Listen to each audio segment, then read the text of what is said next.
ഒന്ന് രണ്ട് ഫിഗേഴ്സ് കാണിച്ചു തരാം. എന്താ ഈ കാണുന്ന എല്ലാം സ്റ്റോൺ ഏജുകളാണ്, പല ഷേപ്പിലും സൈസിലൊക്കെ ഉള്ളതുണ്ട്. ഓക്കെ, ഇതാണ് നമ്മൾ പറഞ്ഞ കുടക്കല്ല് എന്ന് പറഞ്ഞത്. കുടയുടെ ഷേപ്പിൽ ഇന്ന് തൃശ്ശൂരിന്റെ ഭാഗത്തൊക്കെ കാണാൻ പറ്റും കുടക്കല്ല്. ഇതുണ്ട് ചെറിയ ചെറിയ കല്ലുകൾ, വെറുതെ ഇങ്ങനെ അറേഞ്ച് ചെയ്തിരിക്കുന്ന ചെറിയ ചെറിയ കല്ലുകളുണ്ട്. കാണാൻ പറ്റുമെന്ന് അറിയുന്നില്ല, എന്തായാലും നോക്കുക. അതുപോലെ നോക്കിയാൽ പല ഷേപ്പിൽ, ഒരു വീടിന്റെ ഷേപ്പിലുള്ള ഇതിനെ ഡോൾമെൻസ് എന്ന് പറയും. മെഗാളത്ത് തന്നെയാണ്, മെഗാളത്തിന്റെ ഒരു ടൈപ്പാണ് ഡോൾമെൻസ്. ഇതുപോലെ ചെറിയൊരു വീടുകൾ പോലെ 4 സൈഡിലും കല്ലുകൾ വെച്ചിട്ട് അതിന് മുകളിൽ ഒരു പ്ലേറ്റ് പോലെ ഒരു കല്ലും വെച്ചിട്ടുണ്ടാവും. പിന്നെ മെൻഹിർസ് ഉണ്ടാവും, ഇതുപോലെ ഒരു സിംഗിൾ കല്ല്, ഒറ്റ കല്ലിൽ ഇങ്ങനെ തീർത്തിട്ടുള്ള മെൻഹിറുകളുണ്ട്. ഇതും മെഗാളത്ത് തന്നെയാണ്. ഇതുപോലെ വലിയൊരു പാറയെ ഇവരിങ്ങനെ കാർവ് ചെയ്തിട്ടുണ്ടാവും പല പല ഹോളുകൾ വഴി. ഇതും മെഗാളത്താണ്. അങ്ങനെ പല ഡിഫറെൻറ്റ് സൈസിലും ഷേപ്പിലും നേച്ചറിലുമുള്ള മെഗാളത്തുകൾ ഇന്ത്യയിൽ ഉണ്ടായിരുന്നു. ഇനി ഇപ്പം നിയോളിത്തിക് സൈറ്റിൻ്റെ ഫീച്ചേഴ്സ് നമ്മൾ പഠിച്ചു അല്ലേ, അത് പ്രധാനപ്പെട്ട എലമെൻറ്റുകൾ എന്തൊക്കെയാണെന്ന് പഠിച്ചു. ഇനി പ്രധാനപ്പെട്ട നിയോളിത്തിക് സൈറ്റുകൾ ഏതൊക്കെയാണെന്നും ഒരു ഐഡിയ ഉണ്ടാക്കി വയ്ക്കാം. നമ്മൾ ഓരോ ഏജിനെ കുറിച്ച് ഡിസ്കസ് ചെയ്യുന്ന സമയത്തും ഓരോ കാലഘട്ടങ്ങളെക്കുറിച്ച് പറയുന്ന സമയത്തും പ്രധാനപ്പെട്ട ലൊക്കേഷൻസ് ആൻഡ് സൈറ്റുകൾ നമ്മൾ പറഞ്ഞു പോയിട്ടുണ്ടായിരുന്നു അല്ലേ. പാലിയോളിത്തിക്കിലും പറഞ്ഞു, മീസോളിത്തിക്കിലും പറഞ്ഞു, ഇനി അടുത്ത നിയോളിത്തിക്കിലും. നിയോളിത്തിക്കിലെ ആദ്യത്തെ ഏറ്റവും പ്രധാനപ്പെട്ട സൈറ്റാണ് കശ്മീർ ഭാഗത്തുള്ള ബുർസാഹോം എന്ന് പറഞ്ഞ റീജിയൻ. ബുർസാഹോം ഒന്ന് നോട്ട് ചെയ്ത് വെക്കുക, അതിന് കുറച്ച് ഇമ്പോർട്ടൻസ് ഉണ്ട്. ഈ ബുർസാഹോമിന് പ്രത്യേകത എന്ന് വെച്ചാൽ ഇന്ത്യയിൽ നിന്നും ഡിസ്കവർ ചെയ്തെടുത്ത ആദ്യത്തെ നിയോളിത്തിക് സൈറ്റാണ്. ഇന്ത്യയിൽ നിന്നും ഡിസ്കവർ ചെയ്തെടുത്ത ആദ്യത്തെ നിയോളിത്തിക് സൈറ്റാണ് ബുർസാഹോം. മാത്രമല്ല ഈ ബുർസാഹോമിൽ നിന്നും കണ്ടെത്തിയിട്ടുള്ള പ്രധാനപ്പെട്ട കാര്യങ്ങൾ വേറെയും ഉണ്ട്. ഒന്ന്, പിറ്റ് ഡ്വെല്ലിങ്സ്. പിറ്റുകൾ, ചെറിയ കുഴികൾ.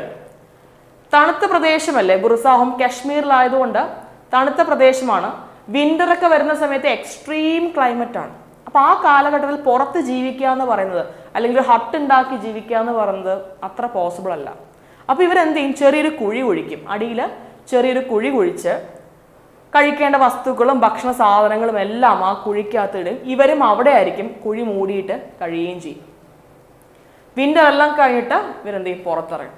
നിങ്ങൾ ഇഗ്ലു എന്ന് പറഞ്ഞൊരു കോൺസെപ്റ്റിനെ കുറിച്ച് കേട്ടിട്ടില്ലേ? കുറേ ഐസ് ക്യൂബ്സ് ഇങ്ങനെ നിരത്തി വെച്ച് ഉണ്ടാക്കുന്നതാണല്ലേ ഇഗ്ലു. സെയിം കോൺസെപ്റ്റിൽ ഉണ്ടായ ഒരു സംഭവമാണ് പിറ്റ് ഡ്വെല്ലിങ്സ് എന്ന് പറയുന്നത്. ഇഗ്ലു ഒക്കെ ഉണ്ടാക്കുന്നത് സർഫസിന് മുകളിലാണെങ്കിൽ ഇവരെന്താ ചെയ്യുന്നത് വെച്ചാൽ താഴെ ഒരു കുഴി കുഴിക്കും. അപ്പോൾ അധികം ടെമ്പറേച്ചർ എന്ത് ചെയ്യത്തില്ല, അകത്തോട്ട് കയറത്തില്ല. ഇവർക്ക് സേഫായിട്ട് ജീവിക്കാനും കഴിയും. ഇത്തരം പിറ്റ് ഡ്വെല്ലിങ്സ് നമുക്ക് ഏറ്റവും കൂടുതൽ കാണാൻ കഴിയുന്നത് ബുർസാഹോമിലാണ്. ഓക്കെ, അപ്പം ആദ്യത്തെ നിയോളിത്തിക് സൈറ്റ് ആണെന്ന പ്രത്യേകത മാത്രമല്ല, അതിന് എന്ത് കണ്ടെത്തലും ഉണ്ടായിട്ടുണ്ട്, പിറ്റ് ഡ്വെല്ലിങ്സും കണ്ടെത്തിയിട്ടുണ്ട്.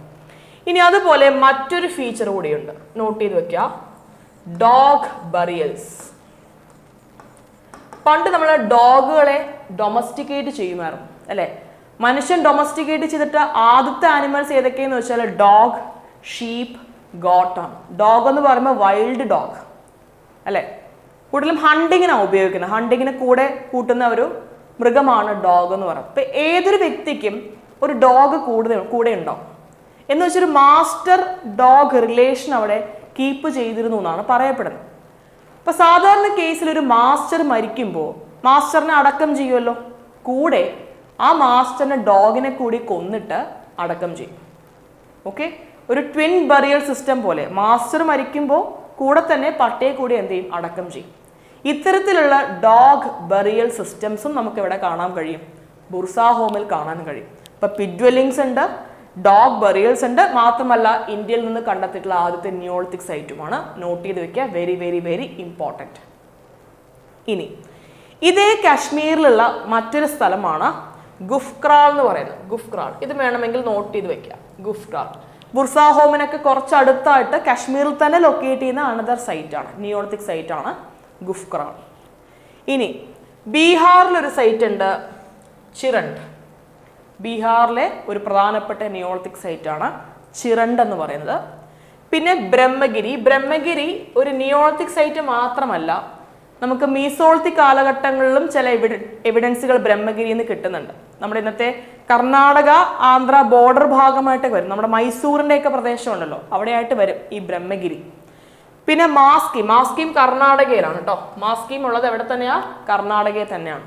അപ്പോൾ ഇതൊക്കെ ചില പ്രധാനപ്പെട്ട ലൊക്കേഷൻസ് ആണ്, നോട്ട് ചെയ്ത് വെക്കുക. കഴിഞ്ഞിട്ടില്ല. ഏറ്റവും ദി ഓൾഡസ്റ്റ് നിയോളിത്തിക് സൈറ്റ് എന്ന് പറയുന്നത് വേണമെങ്കിൽ ഇന്ത്യൻ സബ് കോണ്ടിനെന്റ് മൊത്തത്തിൽ എടുക്കാം. ഓക്കെ, ഇന്ത്യൻ സബ് കോണ്ടിനെന്റ് എന്ന് പറയുമ്പോൾ ഇന്ന് ഇന്ത്യ ഉണ്ടാവും, പാകിസ്ഥാൻ ഉണ്ടാവും, അഫ്ഗാനിസ്ഥാന്റെ കുറച്ച് ഭാഗങ്ങൾ ഉണ്ടാവും, ബംഗ്ലാദേശ് ഉണ്ടാവും, സിക്കിം, ഭൂട്ടാൻ, ഇതെല്ലാം ഉണ്ടാവില്ലേ? ഇതൊക്കെയാണ് ഇന്ത്യൻ സബ് കോണ്ടിനെന്റ് എന്ന് പറയുന്നത്. ഇന്ത്യൻ സബ് കോണ്ടിനെന്റിലെ ഏറ്റവും ഓൾഡസ്റ്റ് നിയോളിത്തിക് സൈറ്റ് ആണ് മെഹഡ്ഗഡ് എന്ന് പറയുന്നത്. ഈ മെഹഡ്ഗഡ് ഇന്ന് ലൊക്കേറ്റ് ചെയ്തിരിക്കുന്നത് പാകിസ്ഥാനിലാണ്. ഓക്കെ, ഇന്നത് എവിടെയാണ്? ഇന്ന് പാകിസ്ഥാനിലാണ്. ഇന്നത് പാകിസ്ഥാനിലാണ്. ഓക്കെ, പാകിസ്ഥാനിൽ ലൊക്കേറ്റ് ചെയ്തിരിക്കുന്ന ഒരു നിയോളിത്തിക് സൈറ്റ് ആണ് മെഹഡ്ഗഡ്. ഓൾഡസ്റ്റ് നിയോളിത്തിക് സൈറ്റ് ആണ് എന്ന് പറയുമ്പോൾ it is an oldest agriculture site also. Neolithic പീരീഡിലാണല്ലോ അഗ്രികൾച്ചർ സ്റ്റാർട്ട് ചെയ്തിട്ടുള്ളത്. അപ്പോൾ ഓൾഡസ്റ്റ് നിയോളിത്തിക് സൈറ്റ് എന്ന് പറയുമ്പോൾ അഗ്രികൾച്ചർ, ഇന്ത്യൻ സബ് കോണ്ടിനെന്റിൽ തന്നെ ആദ്യമായിട്ട് അഗ്രികൾച്ചർ വന്നിട്ടുള്ളതും മേ ബി അവിടെ തന്നെ ആയിരിക്കാം, ഈ ഒരു മെഹഡ്ഗഡിൽ തന്നെ ആയിരിക്കാം. അതും നോട്ട് ചെയ്ത് വെക്കുക. ആദ്യമായിട്ട് മനുഷ്യന്റെ ടീത്ത്, ഒരു ഹ്യൂമൻ ടീത്ത് ഡ്രില്ല് ചെയ്യപ്പെട്ടതിന്റെ എവിഡൻസും നമുക്ക് ഈ മെഹഡ്ഗഡിൽ നിന്ന് കിട്ടുന്നുണ്ട്. അതായത് ഒരു മനുഷ്യൻ ജീവനോട് ഇരിക്കുന്ന സമയത്ത് തന്നെ ഒരു ലിവിങ് പേഴ്സണിന്റെ പല്ല് ഡ്രില്ല് ചെയ്തിട്ടുള്ള എവിഡൻസുകൾ നമുക്ക് ഇവിടെ നിന്ന് കിട്ടുന്നുണ്ട്. എന്ന് വെച്ചാൽ A kind of medical practice അല്ലേ അത്?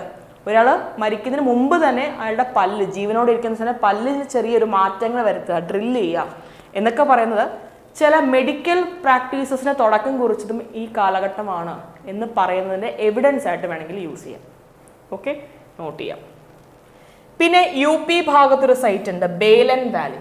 യു പിയിലുള്ളൊരു സൈറ്റാണ് ബേലൻ വാലി. ഈ ബേലൻ വാലി നമ്മൾ പാലിയോളിത്തിക് പീരീഡിൽ കണ്ടു, മീസോളിത്തിക് പീരീഡിൽ കണ്ടു, ദാ ഇപ്പോൾ നിയോളിത്തിക് പീരീഡിലും കാണുന്നുണ്ട്.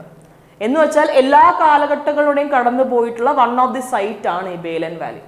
നമ്മൾ ബിംബേട്ക എന്ന സൈറ്റ് പറഞ്ഞില്ലേ മധ്യപ്രദേശിലെ, ഏകദേശം അതുപോലെ ബിംബേട്കയും അതുപോലത്തെ സൈറ്റാണ്. എല്ലാ കാലഘട്ടങ്ങളുടെയും കാണാൻ കഴിയും. അതുപോലെ ബേലൻ വാലി, യു പിയിലുള്ള ബേലൻ വാലി ഇതുപോലെ തന്നെ എല്ലാ കാലഘട്ടങ്ങളുടെയും കാണാൻ കഴിയും. റൈസ് കൾട്ടിവേഷന്റെ എവിഡൻസ് കിട്ടുന്നത് ഈ പറഞ്ഞ ബേലൻ വാലിയിൽ നിന്നാണ്.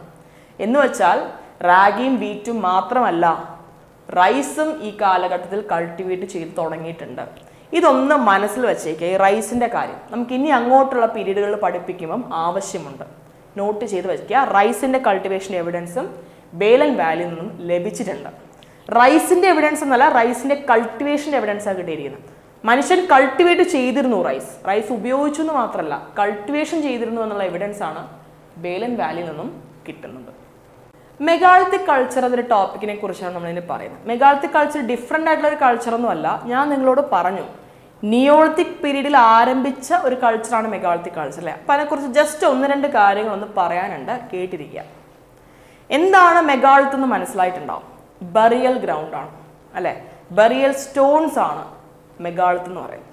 Okay, a megalith is a large stone used alone or in conjunction with other stones to build a prehistoric structure or monument, usually as a memorial or burial ground. ഒരു memorial ആയിട്ടോ burial ground ആയിട്ടോ ഡെപിക്റ്റ് ചെയ്യാൻ ഉപയോഗിക്കുന്ന കല്ലുകൾ, അത് ചിലപ്പോൾ ഒരു single കല്ലാവാം അല്ലെങ്കിൽ ഗ്രൂപ്പ് ഓഫ് കല്ലുകളായാം അല്ലേ? Megalithic structure construction mainly began in the Neolithic period. ഞാൻ പറഞ്ഞു നിയോളിത്തിക് പീരീഡിലാണ് എന്ത് ആരംഭിച്ചത്? മെഗാളിത്തിക് കൾച്ചറിൻ്റെ സ്റ്റാർട്ടിങ്. പക്ഷേ അത് ബാക്കിയുള്ള കാലഘട്ടങ്ങളിലും എന്ത് ചെയ്തിട്ടുണ്ട്? കണ്ടിന്യൂ ചെയ്തിട്ടുണ്ട്. നമുക്കിനി അങ്ങോട്ടുള്ള പീരീഡുകൾ, അത് ചാൽക്കോളിത്തിക് പീരീഡുകൾ, ബ്രോൺസ് ഏജ് കാലഘട്ടം, ഇനി അങ്ങോട്ടുള്ള അയൺ ഏജ് കാലഘട്ടങ്ങളും എന്തിന് ഇന്ന് വരെ നമ്മൾ ഈ മെഗാളിത്തിക് കല്ലുകൾ യൂസ് ചെയ്യുന്നില്ലേ? ഒരാൾ മരിക്കുമ്പോൾ നമ്മൾ മെമ്മോറിയൽ പണിയില്ലേ? അതൊരു കൈൻഡ് ഓഫ് എന്ത് തന്നെയാണ്? മെഗാളിത്തിക് കൾച്ചർ തന്നെയാണ്. അപ്പം നിയോളിത്തിക് കാലഘട്ടത്തിൽ ആരംഭിച്ചെങ്കിലും പിന്നീടുള്ള ഫേസുകളിലും നമുക്ക് ഇതേ ടൈപ്പ് കാണാൻ പറ്റും. ഓക്കെ, എപ്പോഴും ഒരു കാര്യം കൂടി ശ്രദ്ധിക്കുക, മെഗാളിത്തിക് കൾച്ചർ ഇന്ത്യയിൽ ആരംഭിക്കുന്നത് നിയോളിത്തിക് ഫേസിൽ തന്നെയാണ്. പക്ഷെ അത് എവിടെയാണ് ആരംഭിച്ചത്? ഇന്ത്യയുടെ നോർത്തേൺ ഭാഗത്താണ്. ഇന്ത്യയുടെ നോർത്തേൺ ഭാഗത്ത് മെഗാളിത്തിക് കൾച്ചറിന്റെ സ്റ്റാർട്ടിങ് ഏത് ഫേസിലാണ്? നിയോളിത്തിക് പീരീഡിലാണ്.